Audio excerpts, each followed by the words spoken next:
आदिवासी शब्द आदि और वासी इन दो शब्दों से मिलकर बना है, जिसका अर्थ मूल निवासी होता है। 2011 की जनगणना के अनुसार भारत में 8.6% आबादी आदिवासियों की है। भारत में सदियों से आदिवासी लोग रहते आए हैं और समय समय पर भारत पर कई विदेशी आक्रांताओं ने आक्रमण किए और इन आक्रमणों का सामना भारतीयों ने किया। आज हम इस वीडियो में 10 आदिवासी महापुरुषों के बारे में जानेंगे जिन्होंने भारतीय इतिहास में जगह बनाई। बिरसा मुंडा का जन्म 15 नवंबर 1875 के दशक में सुगना मुंडा और माता कर्मी मुंडा के घर हुआ। वे वर्तमान झारखंड राज्य के खूंटी जिले के उलिहातू गांव के रहने वाले थे। सालगा गांव में बिरसा मुंडा जी की प्रारंभिक शिक्षा हुई और फिर वे गोसनर एवेंजेलिकल लुथार विद्यालय में पढ़ने गए। बिरसा मुंडा ने देखा कि स्थानीय निवासियों को जमींदार, जागीरदार और ब्रिटिश शासकों द्वारा शोषण किया जा रहा है। तब उन्होंने आदिवासियों को सामाजिक, आर्थिक और राजनीतिक रूप से मजबूत किया। उन्होंने नारा दिया, अबुआ डिशुमरे अबुआ राज, यानी हमारी जमीन हमारा राज। उन्होंने उलगुलान आंदोलन किया। दिनांक 1 अक्टूबर 1894 को बिरसा मुंडा ने अंग्रेजों के विरुद्ध लगान माफी के लिए आंदोलन किया। 1895 में उन्हें गिरफ्तार कर हजारीबाग केंद्रीय कारागार में 2 साल के लिए रखा।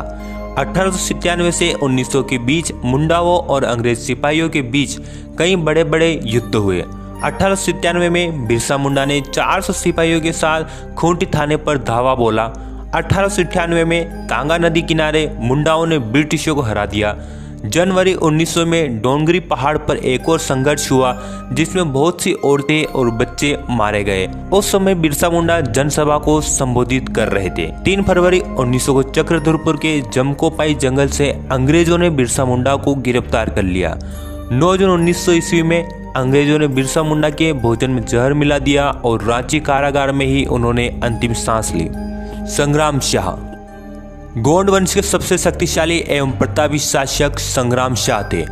उन्होंने 52 गढ़ों पर अपना स्वामित्व स्थापित किया था। नरसिंहपुर जिले के चौरागढ़ किले का निर्माण संग्राम शाह ने ही कराया था। संग्राम शाह के राज्य में 70,000 गांव शामिल थे। संग्राम शाह कला और साहित्य के संरक्षक के रूप में जाने जाते रहे। उन्होंने राजरत्नमाला लिखी। संग्राम शाह के बेटे का नाम दलपत शाह था। दलपत शाह और चंदेल राजकुमारी दुर्गावती आपस में शादी करना चाहते थे, पर दुर्गावती के पिता कीरत सिंह को यह मंजूर नहीं था। तब संग्राम शाह और दलपत शाह ने महोबा के राजा कीरत सिंह के विरुद्ध युद्ध छेड़ा और वे विजय रहे। फिर दलपत शाह और दुर्गावती का विवाह हुआ। राणा पुंजा भोमट के राणा पुंजा भील का जन्म दुद्दा होलंकी और केरी बाई के घर मेरपुर में हुआ।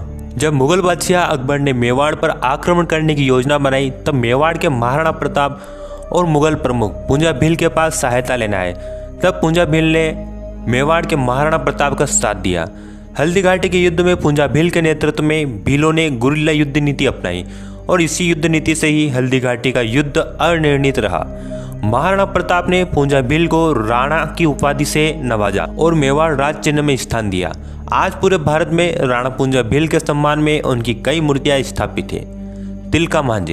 तिलका मांझी का जन्म 11 फरवरी 1750 को हुआ। वे पहले क्रांतिकारी थे जिन्होंने अंग्रेजों के विरुद्ध कार्य किया। 1771 से 1784 तक उन्होंने ब्रिटिश सत्ता के विरुद्ध लड़ाई लड़ी। साथ ही साथ स्थानीय सामंतों और महाजनों के विरुद्ध महत्वपूर्ण कार्य किए। 1778 में तिलका मांझी ने रामगढ़ कैंप से अंग्रेजों को खदेड़कर कैंप पर कब्जा कर लिया। 1784 में क्लीवलैंड को मार दिया। बाद में तिलका मांझी को गिरफ्तार कर उन्हें 4 घोड़ों से बांधकर घसीटते हुए भागलपुर लाया गया और यहीं उन्हें फांसी दे दी गई। बुद्धू भगत एक भारतीय स्वतंत्रता सेनानी थे। उन्होंने 1831 से 32 में ब्रिटिश शासन के खिलाफ कोल विद्रोह का नेतृत्व किया था। बुद्धू भगत के नेतृत्व में हजारों हथियारबंद आदिवासी योद्धाओं से अंग्रेज सरकार, जमींदार और जागीरदार कांप उठे थे। 1832 में बुद्धू भगत के अनुयायियों ने अंग्रेजों पर तीर धनुष, कुल्हाड़ी और तलवार से हमला बोल दिया। उस समय अंग्रेज सिलागई गांव आए थे। अंग्रेजों और आदिवासियों के बीच चले इस युद्ध में बुद्धू भगत के पुत्र हलदर भगत और गिरधर भगत मारे गए। बुद्धू भगत को अंग्रेजों ने पकड़ लिया और मार डाला। थलक्कल चंदू भारत के केरल राज्य में वायनाड जंगल क्षेत्र आदिवासी बाहुल्य क्षेत्र है। इसी क्षेत्र में थलक्कल चंदू एक आदिवासी प्रमुख थे और पजस्सी राजा के सबसे योग्य युद्ध नेता थे। ब्रिटिशों ने किसानों की कृषि उपज पर उच्च राजस्व तय किया। तब एडाचन कुंकुन ने एक चपड़ासी की हत्या कर दी क्योंकि वह कुरिया नामक आदिवासी जाति से धान की मांग कर रहा था। 11 अक्टूबर 1802 को थलक्कल चंदू और एडाचन कुंकुन के नेतृत्व में 175 धनुर्धारी आदिवासियों ने पनामाराम के किले पर अधिकार कर 70 ब्रिटिश सैनिकों समेत ब्रिटिश कमांडर डिकिंसन और लेफ्टिनेंट मैक्सवेल को मार दिया। 15 नवंबर 1805 को ब्रिटिश सेना ने थलक्कल चंदू को मार दिया और एडाचना कुंकुन ने आत्महत्या कर ली। एडाचना कुंकुन के नेतृत्व में 85 के सैनिकों ने हैदर अली और टीपू सुल्तान के विरुद्ध महत्वपूर्ण विद्रोह भी किया था।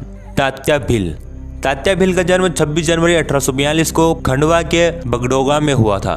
तात्या भील ने 1878 से 89 के बीच ब्रिटिश जमींदार, सामंत, जागीरदारों और सेठ साहूकारों के विरुद्ध महत्वपूर्ण विद्रोह किया। अंग्रेजों ने तात्या भील को इंडियन रॉबिन हुड के रूप में वर्णित किया। तात्या भील को मामा कहकर पुकारा जाता था। तात्या भील को गिरफ्तार कर ब्रिटिशों ने जंजीरों में जकड़कर जबलपुर लाए। जबलपुर में उन्हें 19 अक्टूबर 1989 को फांसी की सजा सुनाई। तात्या भील की फांसी की सजा से ब्रिटिश सरकार भील विद्रोह के कारण डरी हुई थी, इसलिए ब्रिटिशों ने तात्या भील को फांसी देने के बाद उनका शरीर पाताल पानी रेलवे स्टेशन पर फेंक दिया। अब इसी स्थान पर तात्या भील की समाधि और मंदिर है। सभी ट्रेन इसी स्थान पर तात्या मामों के सम्मान में कुछ समय के लिए रुकती है। पाताल पानी रेलवे स्टेशन और भंवरकुआ चौराहा इंदौर का नामकरण आदिवासी जननायक तात्या भील के नाम पर रखा गया। जयपाल सिंह मुंडा का जन्म 3 जनवरी 1903 को चकरा बहनतोली रांची में हुआ। वे ऑक्सफोर्ड के सेंट जॉन्स कॉलेज में पढ़ने गए। उनका चयन भारतीय सिविल सेवा में हुआ। वह 1928 में एम्स्टर्डम में ओलंपिक हॉकी में उनकी कप्तानी में भारत को पहला स्वर्ण पदक मिला। 1938 जनवरी में वे आदिवासी महासभा के अध्यक्ष बने और एक अलग राज्य झारखंड की मांग रखी। उन्होंने संविधान सभा में भेदभावपूर्णता से देश के आदिवासियों के बारे में सकारात्मक ढंग से अपनी बात रखी। संविधान सभा में अनुसूचित जनजाति की जगह आदिवासियों को मूल निवासी आदिवासी करने की बात कही। जयपाल सिंह मुंडा ने सभी आदिवासियों के अधिकार की बात संविधान सभा में रखी। 20 मार्च 1970 को दिल्ली में जयपाल सिंह मुंडा की मृत्यु हुई। तिरोत सिंह खासी आदिवासियों के प्रमुख तिरोत सिंह का जन्म 1802 में हुआ।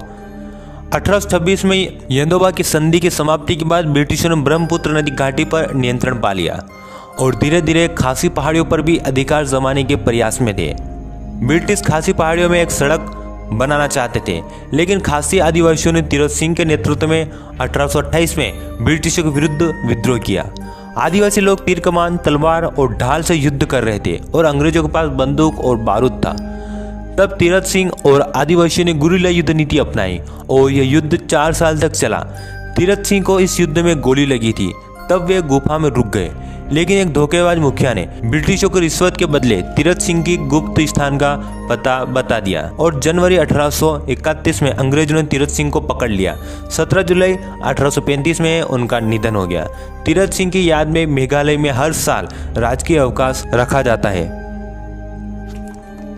सिद्धो कान्हो, चांद और भैरव 1855 से 56 के दौरान हुए संथाल विद्रोह का नेतृत्व एक आदिवासी परिवार कर रहा था, जिसमें 4 भाई सिद्धो, कान्हो, चांद और भैरव एवं 2 बहनें फूलो और जानो कर रहे थे। सिद्धो का जन्म 1815 में, कान्हो का 1820 में, चांद का 1825 में और भैरव का 1835 में हुआ। अंग्रेजों और स्थानीय जमींदारों के विरुद्ध संथाल आदिवासियों ने विद्रोह किया।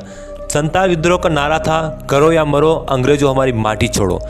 30 जून 1855 में हजारों आदिवासियों ने अंग्रेजों के खिलाफ हथियार उठाए और अंग्रेजों और आदिवासियों के बीच भयानक युद्ध हुआ। लेकिन अंग्रेजों के आधुनिक हथियारों के सामने आदिवासियों के साधारण हथियार टिक नहीं पाए और लगभग 25,000 आदिवासी इस युद्ध में अपनी माटी के लिए शहीद हुए। 1855 में पंचकठिया नामक स्थान पर सिद्धो को फांसी हुई और भोगनाडी नामक स्थान पर कान्हो को फांसी हुई।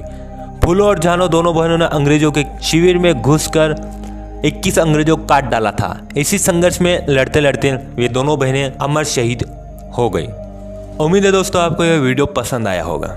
इस वीडियो को अधिक से अधिक लाइक और शेयर करें। आप कमेंट में बता सकते हैं आप किस टॉपिक पर वीडियो चाहते हैं। हमारे चैनल सब्सक्राइब कर ऑल नोटिफिकेशन चालू कर लीजिए और यदि आप हमारी मदद करना चाहते हैं तो हमारे चैनल ज्वाइन जरूर करें। आपका कीमती समय देकर वीडियो देखने के लिए बहुत बहुत धन्यवाद।